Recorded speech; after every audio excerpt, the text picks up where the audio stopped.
فیضان primary school سے ہی cricket کی بدولت جانا جاتا تھا اور سب کو ہی اس پر قدر فخر تھا کہ وہ اتنی چھوٹی عمر سے ہی بہت اچھی کارکردگی دکھا رہا ہے۔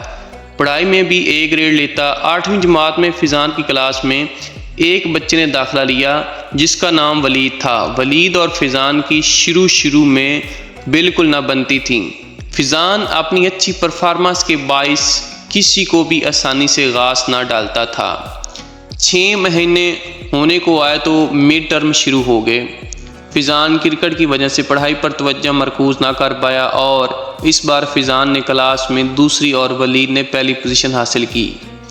ولید کو اساتذہ کی جانب سے سراہا جانا فیضان کو ایک آنکھ نہ بھایا۔ آج تک ایسا نہیں ہوا کہ کوئی میرے سے آگے کیسے نکل سکتا ہے اور مجھ سے زیادہ میرے اساتذہ ولید کو کیسے سراہ سکتے ہیں۔ یہ سب باتیں فیضان کو اندر ہی اندر کھائے جا رہی تھی۔ جب وہ کرکٹ اکیڈمی میں بیٹنگ کی پریکٹس کر رہا تھا، کوچ نے فیضان کے چہرے کے تاثرات کو دیکھتے ہوئے اس کی پریکٹس کو روک دیا اور وجہ معلوم کرنے کی کوشش کی، مگر فیضان نے نو سر آئیے موقع کہہ کر بات کو وہیں ختم کر دیا۔ فیضان نے کوچ سے پریکٹس ختم کرنے کی اجازت چاہی تو کوچ نے اسے آرام کرنے اور تازہ دم ہونے کا کہا۔ 2 سال گزرنے کے بعد فیضان اب 10ویں کلاس کا طالب علم تھا اور ولید نے بھی کوچ کے اصرار پر کرکٹ کھیلنا شروع کر دی تھی۔ اس کی ملاقات کوچ سے محلے کے گراؤنڈ میں کرکٹ کھیلنے کے دوران ہوئی۔ کوچ نے ولید کو کرکٹ اکیڈمی میں داخلہ لینے کو کہا اور بتایا کہ ہمارا ایک اور اچھا کھلاڑی ہے جو تمہاری ٹکر کا ہے۔ اس نے ہماری کرکٹ اکیڈمی کا نام روشن کر کے رکھا ہے۔ اسے کرکٹ کھیلتے کافی عرصہ ہو گیا ہے اور جنون کی حد تک وہ کرکٹ کھیلنے کا شوقین اور دلدار ہے۔ تم نے اس سے پہلے کرکٹ کب کھیلنا شروع کی؟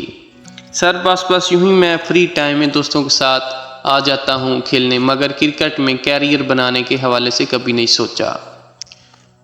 تو میں دے رہا ہوں نا تمہیں موقع، تم آنا اس اکیڈمی کو وزٹ کرنا، تم پہ کوئی پریشر نہیں ہے۔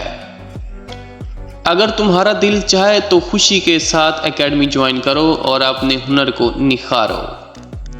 فیضان منگل کے روز جب اکیڈمی پریکٹس کرنے آیا تو اس نے دیکھا کہ کوچ اس کی پریکٹس کی ٹائمنگ میں کسی اور کو پریکٹس کروا رہا ہے۔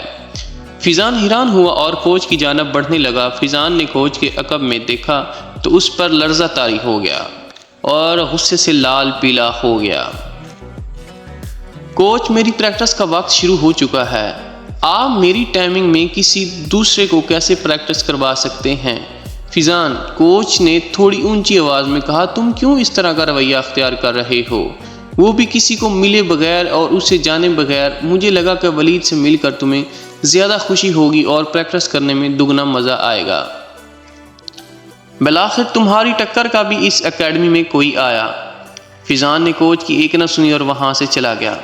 ولید نے کوچ سے معذرت کی اور کہا کہ سر، آپ مجھے اجازت دیں، میں کسی دوسری اکیڈمی میں داخلہ لے لوں گا، مجھے نہیں لگتا کہ میرا یہاں رکنا مناسب ہوگا۔ کوچ نے ولید سے کہا کہ تم کہیں نہیں جاؤ گے، تم یہیں اسی اکیڈمی میں پریکٹس کرو گے اور ڈسٹرکٹ لیول میں حصہ لے کر اعلیٰ کارکردگی کا مظاہرہ کرو گے۔